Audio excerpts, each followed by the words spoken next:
नमस्कार, मैं हूं अतुल सिंघल। स्वागत आपका हमारे दैनिक कार्यक्रम नमो इम्पैक्ट में। दोस्तों, दिल्ली में कल वोटिंग होनी है और चुनाव प्रचार थम चुका है। इसके अलावा जो मतदान है केवल 2 चरण का बचा है, उसके बाद 4 जून को नतीजे आएंगे।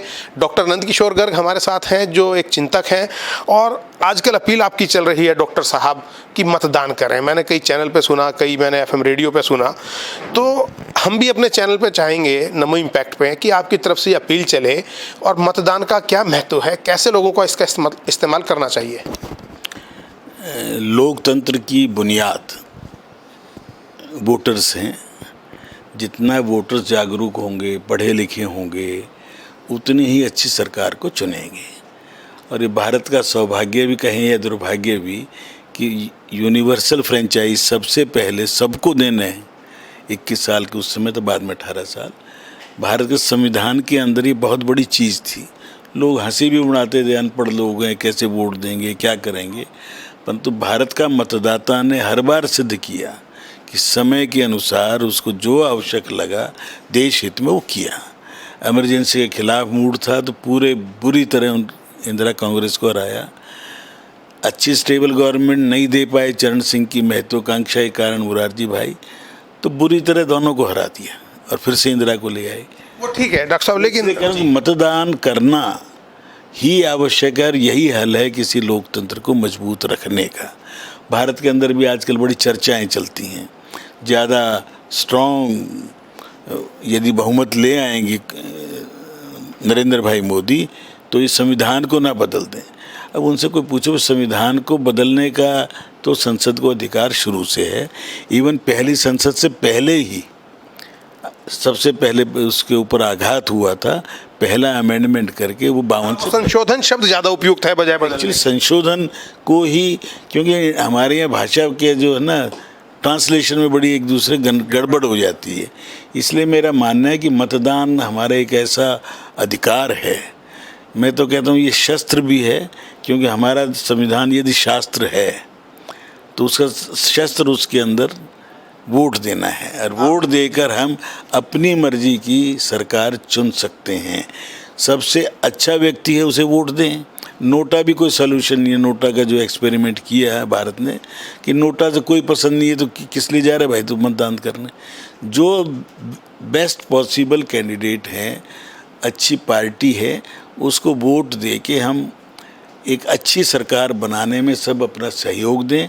अब ये दिन आ गया, अब तो छठा चरण है। डॉक्टर साहब, बात ये है, आपने कहा कि ये शस्त्र है, बहुत महत्वपूर्ण आपने बात कही कि किसी भी ऐसे कैंडिडेट को जिसको आप दंड देना चाहते हैं उसको वोट ना देकर हरा सकते हैं। आप सक्षम कैंडिडेट को वोट दें, ये तो बड़ी महत्वपूर्ण बात है। लेकिन आपने ये कहा कि ये पढ़े लिखे लोग हैं हिंदुस्तान के अंदर हैं और उनको वोट भी देना चाहिए।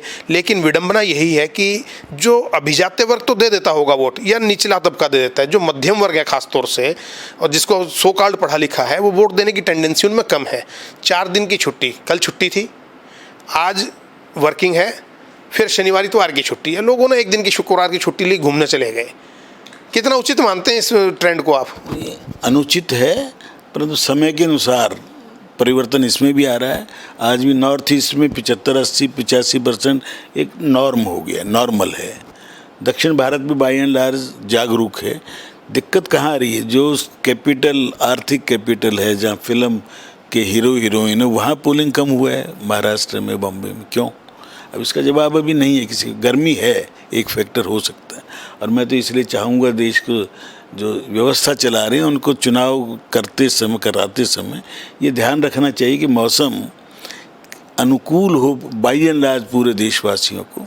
और इतनी गर्मी 46-47 की पापड़ भून के दिखा रहा BSF का जवान, तो निश्चित तौर पर जाती है।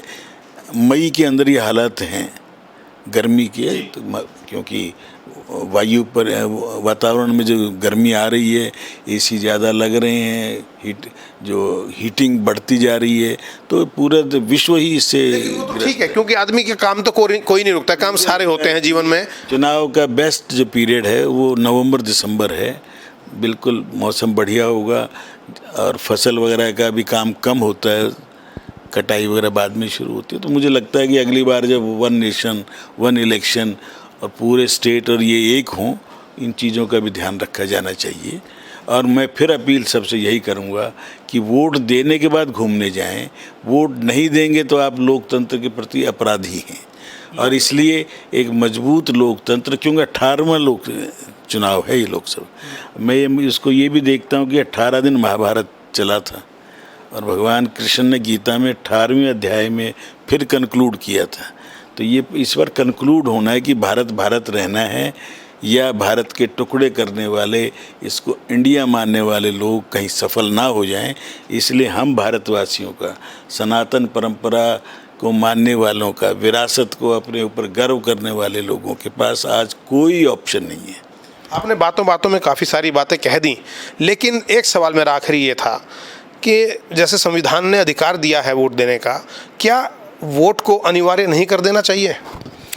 अनिवार्य शब्द क्यों? कि ये जब मेरी ड्यूटी है तो अनिवार्य नहीं हो, परंतु इंसेंटिव हो।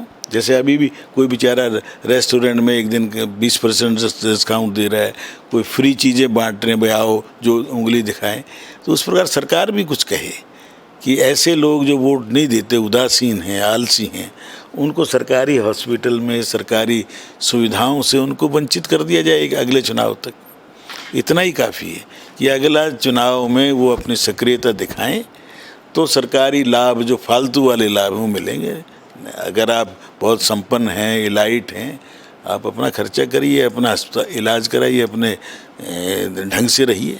ठीक है, बहुत बहुत धन्यवाद। कुल मिलाकर लोकतंत्र का महापर्व है, इसमें आप लोगों को अपनी आहुति अवश्य डालनी चाहिए। हमारी भी अपील ये है नमो इम्पैक्ट के दर्शकों से कि वो खुद भी वोट डालें और अपने साथियों को वोट डालने के लिए प्रेरित करें या उनसे वोट डलवाएं। कार्यक्रम में आज इतना ही। नमस्कार।